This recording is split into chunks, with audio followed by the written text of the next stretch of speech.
NTS, GAT, and things like that. And on top of that, those who are appearing police department or some other that of the important test.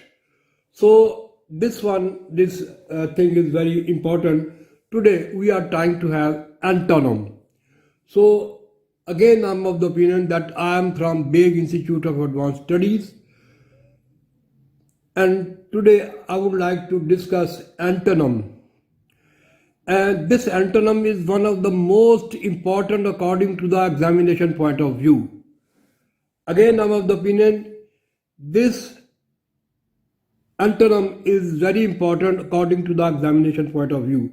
And particularly, I am of the opinion the student of E.Cat, M.Cat, and NTS, GAT, and rest of the other student, that plays one of the most important role in examination point of view, so far as examination point of view is concerned. तो आज हम फिर करेंगे antonym. ठीक है, antonym इसकी philosophy ये है कि पहला जो वर्ड है उसका थोड़ा बहुत आपके माइंड में एक आइडिया होना चाहिए. ठीक है, एंटोनम का मतलब बिल्कुल मुखालिफ, बिल्कुल उलट. तो हमारे पास पहला कैपिटलाइज वर्ड है इम्प्योर. इम्प्योर, ठीक है. तो इसको जब हम करेंगे, मैं एक आपको बात कहना चाहूँगा.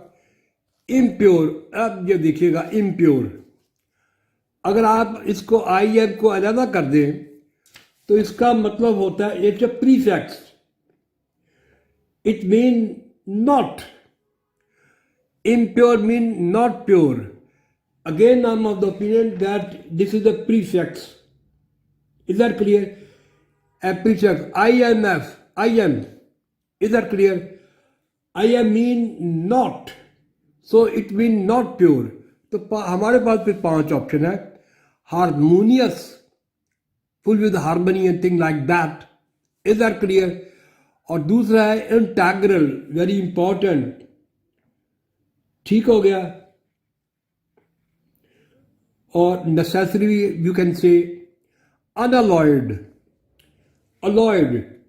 अब मैं दोबारा करता हूँ un mean not alloyed. ठीक है, not alloyed means pure. ठीक हो गया. तो this is our answer. This should be our answer. This should be our serious. ठीक है. It means hard working and attentive. Studious mean hard working and attentive. और simple, very simple word. तो हमारा फिर आंसर बनेगा 3. Impure, आप सुन लीजिएगा. Impure. In mean not. It mean not pure. Is that clear? और unalloyed. Un का मतलब not. Alloyed. Not alloyed means pure. तो this is our answer. This is our answer. This should be our answer. ये मैं दोबारा ये बात कहना चाहता हूँ, जो ई कैट के और एम कैट के स्टूडेंट हैं, and on top of that GAT और एन टी एस और वगैरह वगैरह जो लोकल एग्जाम होते हैं, उनके लिए एंटोनम बड़ा ज़रूरी है. ये जो पुलिस डिपार्टमेंट में जो टेस्ट होता है ग्रेड 16 और 17 के लिए, उसके लिए ये बड़ा इंपॉर्टेंट है. तो लिहाजा you must be very careful. और अगला है स्केल. ठीक है, स्केल. तो scale means scale is used as verb. Over here we use scale as a verb. Is that clear? Scale as a verb. अगर ये verb है तो it mean to climb. तो हमारे पास 5 ऑप्शन है. enlarge, make large, collapse mean to fall down, और moderate, make less harsh. ठीक है. और weigh, determining the weight of things like that. और descend mean climb down. ठीक है. स्केल मीन ये वर्ब के तौर पर आया है. अगर हम इसको वर्ब के तौर पर करेंगे तो इसका मतलब क्लाइंब अप, और डिसेंड मीन क्लाइंब डाउन. तो चलो फिर हम अगला करते हैं. Levity, LEVITY, levity. लेविटी का मतलब है लाइटनेस, ह्यूमर, ठीक है। और हमारे पास 5 ऑप्शन है। Inequality, it mean not equality. Gravity mean serious, ठीक हो गया।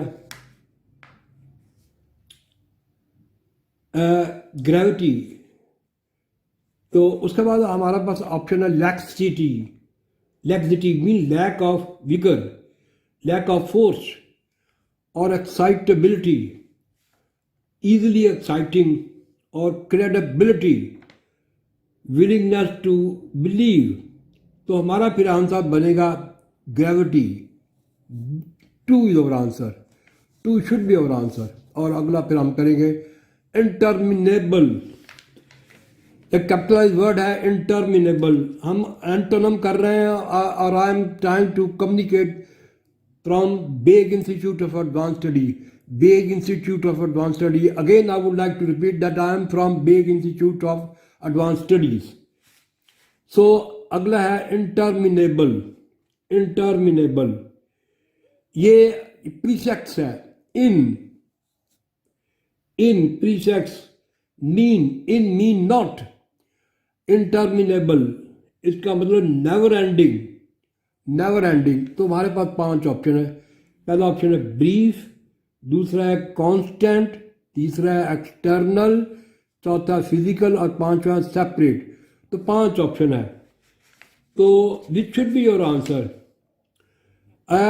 इंटरमिनेबल का मतलब होता है नेवर एंडिंग, और ब्रीफ का मतलब है बहुत छोटा, short lived. Short lived, is that clear? तो this is our answer, short lived. तो अगला हम करते हैं, अगला ये है ट्रेडिशनल।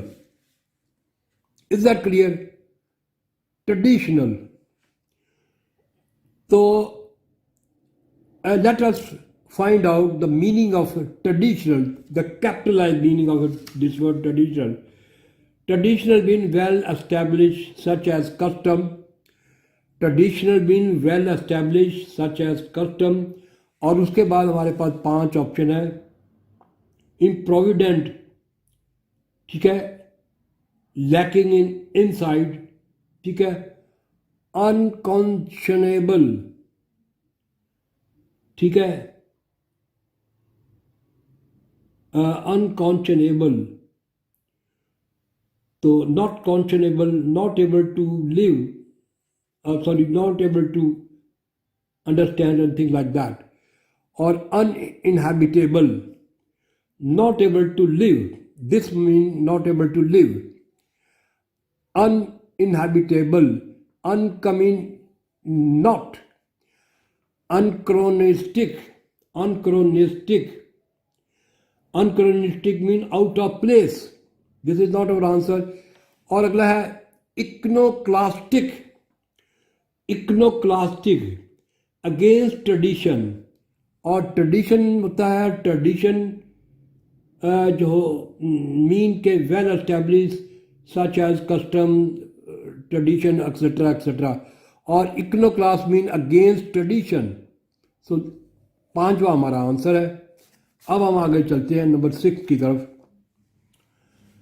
नंबर 6 है abandon, use as a noun, ठीक है।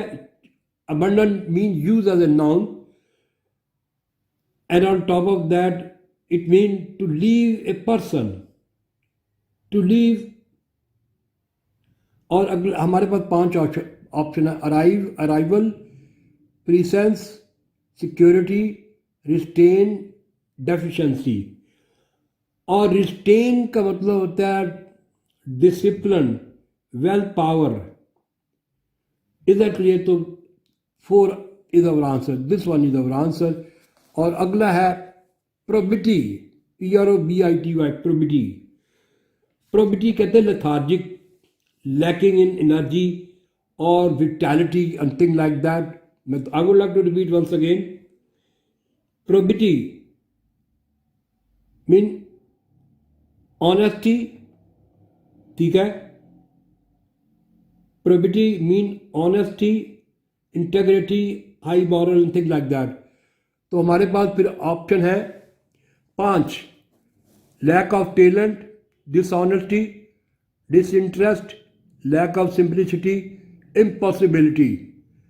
इम्पॉसिबिलिटी, तो 5 ऑप्शन है हमारी। अब 5 ऑप्शन में probity, I would like to repeat once again, probity. Probity mean honesty, integrity, high moral, तो इसका आंसर फिर बनेगा डिसऑनेस्टी।